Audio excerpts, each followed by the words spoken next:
السلام عليكم ورحمة الله تعالى وبركاته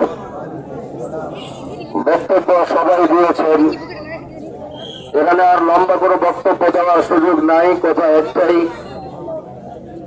যারা আলেমদের গায়ে হাত তুলেছে যারা রাতের বেলায় ঘুমন্ত মানুষগুলোর উপরে আক্রমণ করেছে যারা আলেম বিদ্বেষী রূপ নিয়ে যারা চলাফেরা করে যারা আলেমদেরকে কুনজরে দেখে যারা আলেমের বিদ্বেষ নিয়ে আলেমের বিদ্বেষ লালন করে যারা চলে স্পষ্ট বলতে চাই অন্তত তারা বাংলাদেশের মুসলমানের কোন বন্ধু হতে পারে না।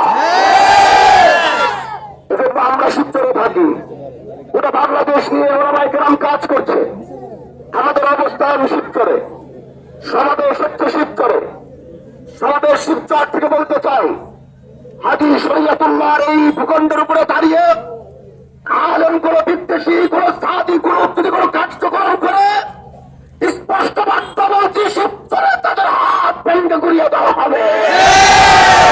কোন সাদি আর এই শিবচরের মাটির কোন কার্যক্রম করতে পারবে না বাংলাদেশে তাদের কোন অস্তিত্ব থাকবে না।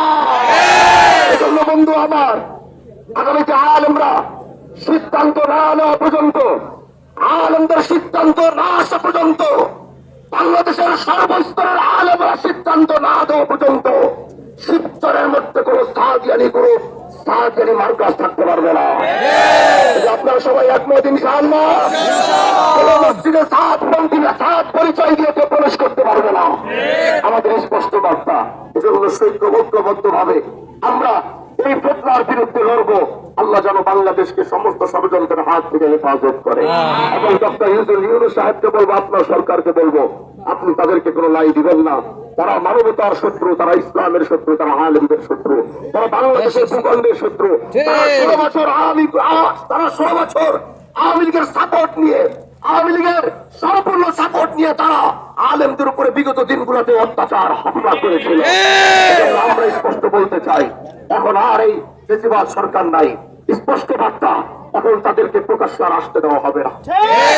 আল্লাহ আমাদের সবাইকে কবুল করুন।